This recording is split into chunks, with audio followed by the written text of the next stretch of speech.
Hi everyone, I'd like to say thank you first of all to all those who've helped me to identify some of my mudlarking finds from my last few videos. And thank you too for your comments and feedback and emails. I'm always very happy to get them. In today's video, we're actually leaving the low tide and the mud behind us. I was offered the chance to go and visit some Maunsell forts in the Thames Estuary, and I've never done this before, so I was thrilled to get this opportunity and jumped at the chance. So we're going to go and discover some abandoned army sea forts in the estuary, and I hope that you'll enjoy discovering them as much as I did. Thanks for watching. Hi everyone, I'm doing something a little different today. I'm going over there to the Medway Sailing Club, where I'm meeting up with some people who also run a YouTube channel called the Foxwell Family, Sailing with the Foxwells, and we are going on an adventure out to Redsands Fort in the estuary. They are some Maunsell forts named after Guy Maunsell, who designed them, built to protect the Thames and surrounding areas during World War II. So we're going to go out there, and I've never been there before, and I've always wanted to. So I'm very much looking forward to this. So let's go.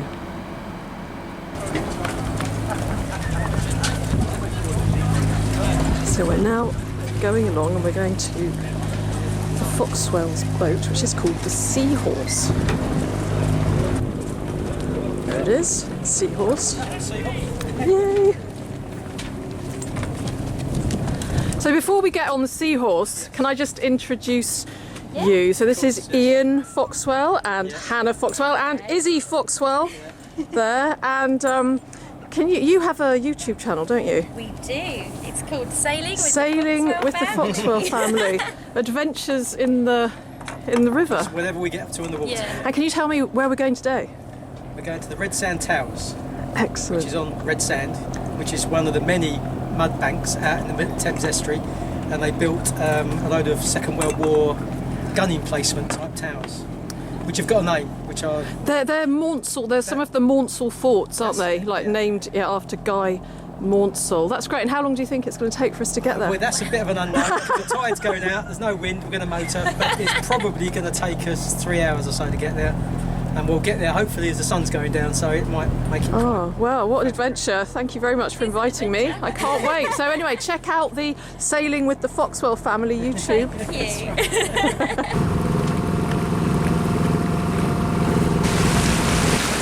So just over there you can see Who Fort, where I was not that long ago exploring.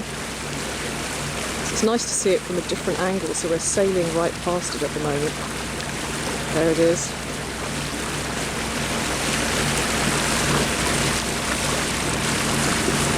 So there is Fort Darnet, just there.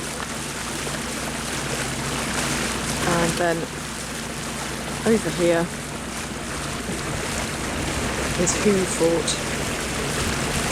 on Hooness Island. Forts built in the 1800s to protect Chatham Dockyard.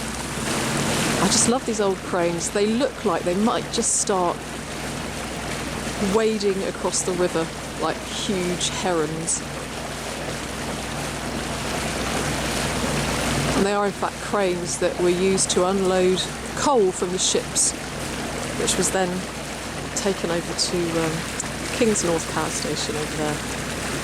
There's what's left of Kingsnorth Power Station. They recently demolished the chimney.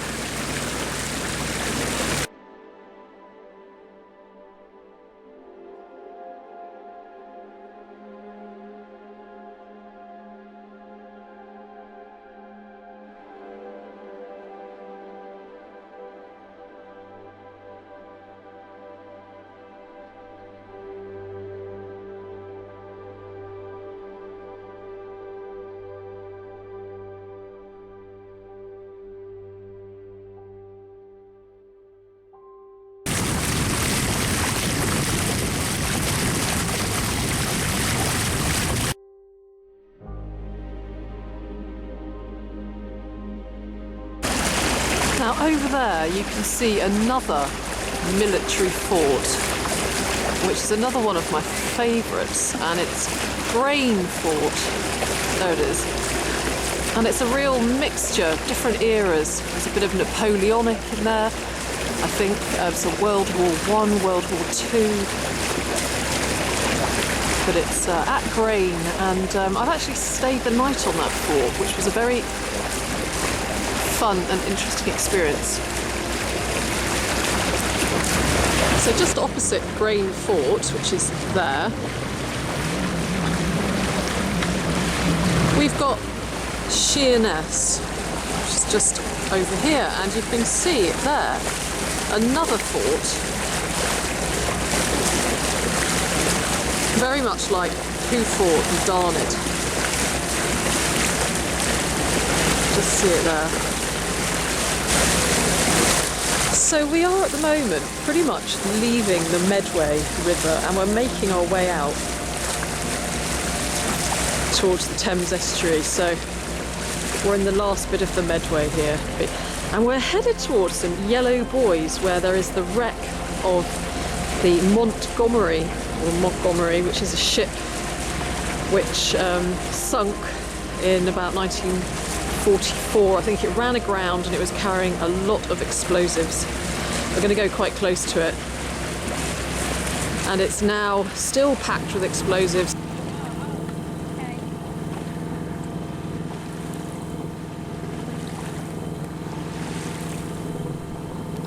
Here you can see the masts poking out of the water of the World War II ship SS Richard Montgomery, used to carry cargo during the war.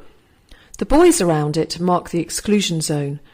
It ran aground in 1944 whilst carrying a cargo of munitions. Around 1,400 tonnes of explosives remain on board. Way over there in the distance are the Maunsell forts.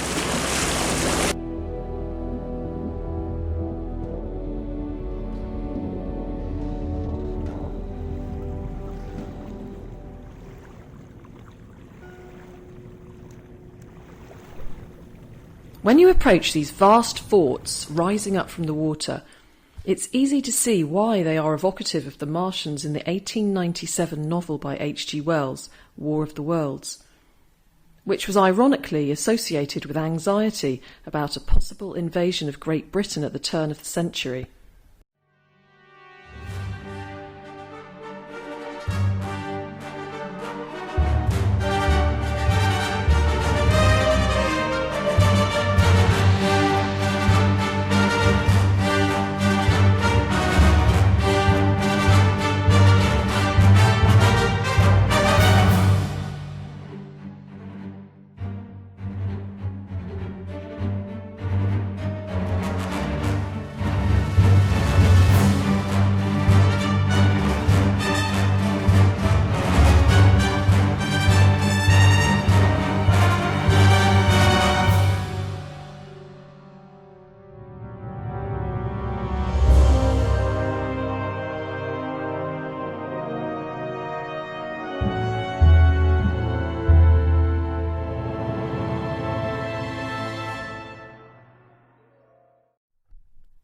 During the first few months of World War II, over 100 ships were sunk by the Germans in the Thames Estuary as they sought to hinder ships bringing goods to Britain from around the world.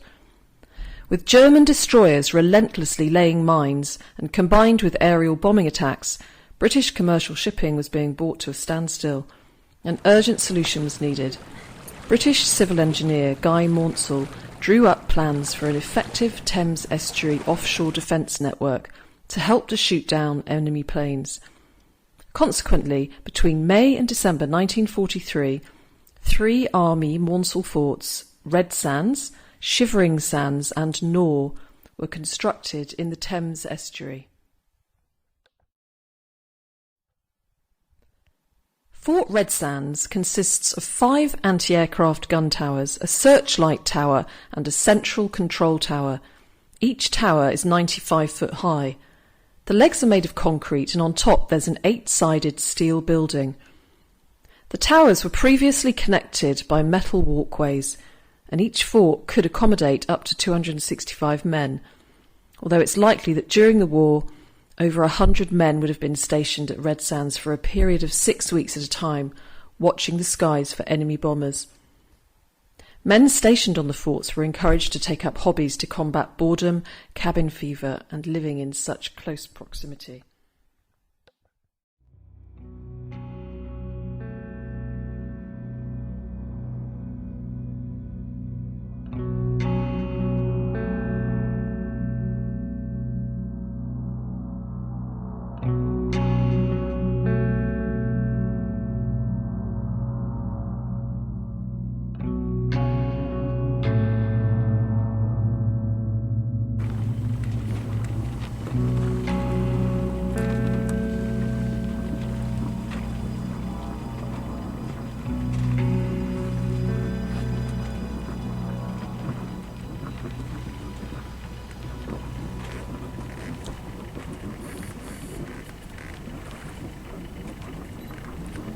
During their wartime career, the Thames forts shot down 22 planes, 30 flying bombs, and they were instrumental in the loss of 1 U-boat. After the war, maintenance crews occupied the forts until 1956, when the guns were removed and the forts were abandoned. Later on, between 1964 and 1967, pirate radio stations broadcasted from the forts.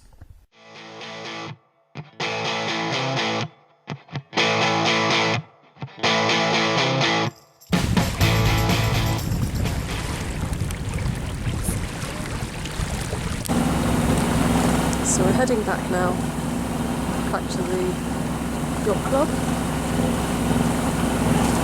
And it's really like a summer's afternoon in the Mediterranean.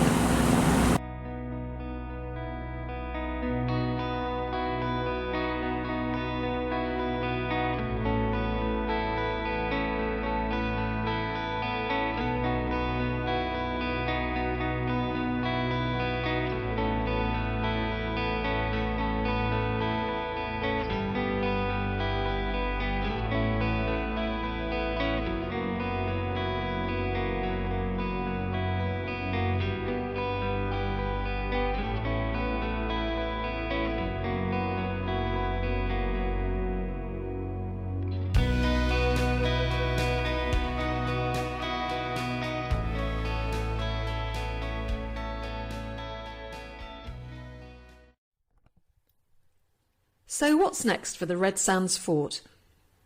Several years ago, Project Redsand was set up with the aim of conserving, preserving and eventually restoring the Redsands Fort.